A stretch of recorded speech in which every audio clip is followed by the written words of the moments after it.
2018, inamin ng isang malaking studio sa Manila, sa Sampaloc, Manila, Philippines na LIT Studios.ph ay nagkaroon sila ng unbelievable vibes with Josh Collins sa kanyang new song na Get Right. Para na rin sinabi nila na si Josh Collins ay isang unbelievable singer dahil nakapagbigay siya ng happy vibes at napakagandang kanta, hip-hop at pop song, R&B na Get Right. Kaya naman, launching na po yan, kaya makinig na, mag-stream na at mag-play at mag-download. Ang LIT Studios.ph ay nakabase sa Sampaloc, Manila kung saan gumagawa ng dekalidad na video, tutorial, mga picture.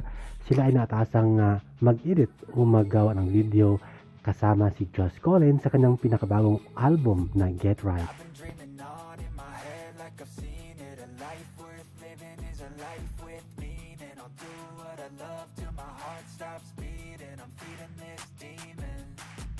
Got a taste, can't erase bitterness in my face. Work a job every day,